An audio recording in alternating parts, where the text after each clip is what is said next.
सब्जी रोटी वाली बहू की कहानी। वेलकम टू प्यारे दोस्तों, क्या आप लोगों ने मुझे सब्सक्राइब कर लिया? और घंटी के आइकन को दबाना बिल्कुल मत भूलिएगा। अरे माँ जी आइए आइए, देखिए ना मैं तो खाना बना रही हूँ। हाँ बहू, क्या बना रही हो खाने में? बहुत ही ज़्यादा भूख लग रही है, पता नहीं क्यों इतनी ज़्यादा भूख लग रही है। वैसे खाने में क्या बना रही हो बहू? मुझे तो रोज रोज रोटी सब्जी खाने का मन ही नहीं करता। सूखी सूखी रोटी मेरे गले से उतरती ही नहीं है और ज़रा सा भी अच्छा नहीं लगता है बहू।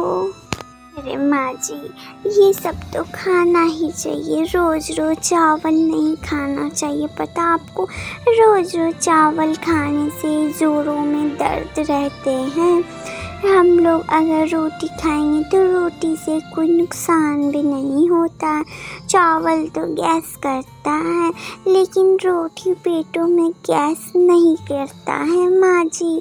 इसलिए रातों में रोटी ही खाकर सोनी चाहिए। ऊपर से तो अभी ठंड के मौसम भी आ रहे हैं ना, तो इस ठंड के मौसम में चावल तो अच्छे नहीं लगेंगे खाने में। तो इस ठंड के मौसम में रोटी ही खाना अच्छा रहेगा। और जिनको आदत नहीं है वो आदत भी बना लेंगे ना, तो ठंडियों में रोटी खाने का मज़ा ही कुछ और है। मम्मा आप जो भी बोलिए, माँ जी रोटी ही तो। पड़ोसन के घर में देखिए, रोज रातों को सब कोई घर में पूरा परिवार रोटी ही तो खाता है, और हम लोग भी रोटी और सब्जी बनाते हैं। ठीक है बहू, जो तेरा मन करता बना, मैं तो जा रही हूँ। शबनम की सांस चली जाती और शबनम सोचने लगती, रोटी और सब्जी बनाने लगती है। उतनी देर में रमेश आ जाता। माँ बहुत भूख लगी है, खाना है क्या? हाँ देखना, बहू तो बना ही रही है, बस हो ही गए। जा तू कपड़े उपड़े चेंज कर और फ्रेश होके आ जा, डिनर टेबल पे डिनर कर लेते हैं। और देखना हर दिन बहू वही पकाती है, रोटी सब्जी, और क्या बोलूं। आ रही हूँ किचन में हूँ। अरे बहू किचन से चिल्लाओगी क्या? मेरे रूम में तो आकर कहो क्या कहना। माँ जी बोलिए तो। सास बहू दोनों एक दूसरे को देखने लगे हैं। बहू मैं तो तेरी भलाई के लिए ही कह रही थी, और इस परिवार के लिए भी, कि तू रोज रोज रोटी और सब्जी मत बनाया कर। वो रोज रोज खाकर सबकी तबीयत खराब हो जाएगी। देखना तू भी ना बीमार पड़ जाए। हर दिन एक ही खाना खा खा कर मेरा तो दिल नहीं करता, पर तू समझे तब ना बहू। पता नहीं तुझे कब समझ में आएगी। माँ जी मैं तो आपके साथ बातें कर रही थी, ये मुझे क्या हो गया, अचानक से मैं बेहोश हो गई थी।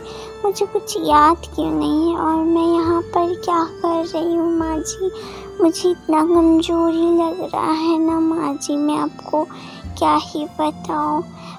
मुझे तो कुछ आप ही कुछ बोलिए माँ जी, ये सब कैसे हुआ? अरे बहू मैं तुझे कहती थी ना कि तू रोटी सब्जी मत बनाया कर हर रोज़। वो खाने से जरा सा भी अच्छा नहीं लगता है, पर तो मानने से ना रही। तुझे तो बस रोटी सब्जी बनानी है और क्या। तू जब बेहोश हो गई ना, तो तुझे मैं यहाँ लाकर सुला दी, और मैं चली गई और तू जो सामान खाना सब बनाई थी ना, रोटी सब्जी, उसे मैं फ़कीर को दे दी हूँ और मैं फिर से खाना बनाई हूँ, खिचड़ी बनाई हूँ तेरे लिए। आज तुम मेरी हाथ का खिचड़ी खाएगी और कुछ नया खाना खाएगी तो तुझे अच्छा लगेगा। मेरी बातों का तो तुझ पे कोई भरोसा ही नहीं है और ना ही तू मेरी कोई बात मानती थी। अब तुझे पता चलेगा खिचड़ी खाकर कि कितना टेस्टी होता और हर दिन कुछ अलग अलग खानी चाहिए। हर दिन रोटी सब्जी तो अच्छी नहीं लगती ना। रुक, मैं तेरे लिए खिचड़ी लेकर आती हूँ, गर्मा गर्म है, खाने में भी अच्छी लगेगी। टेस्ट करके बताना बहू। शबनम की सास अपनी बहू के लिए किचन से खिचड़ी लेकर जाती है। ये ले बहू, खा ले तू बहुत। माँ जी, आप मेरे लिए इतना कर रही हैं माँ जी, आपको बहुत बहुत शुक्रिया माँ जी। मैं अब से हर दिन अलग अलग खाना बनाऊंगी और रोटी ही सब्जी नहीं बनाऊंगी माँ जी। मैं अब अलग अलग अब से खाना बनाऊंगी। मुझे सब समझ आ गया माँ जी, आप क्या कहना चाह रही थी। मैं अब अड़ोस पड़ोस का नहीं देखूंगी कि अड़ोस पड़ोस में क्या बन रहा। मैं बस अलग अलग खाना अब से बनाया करूंगी जिसे खाकर सबका मन खुश हो जाए। और माँ जी, आप मुझे माफ़ कर दीजिएगा। चलिए साथ में खाते हैं। हेलो दोस्तों, आप लोगों को हमारी कहानी कैसी लगी? अगर अच्छी लगी हो तो लाइक, कमेंट, शेयर और चैनल को सब्सक्राइब करना ना भूलें और पास में बेल आइकन को ऑल पे क्लिक कर दें हर दिन नई कहानी देखने के लिए। धन्यवाद।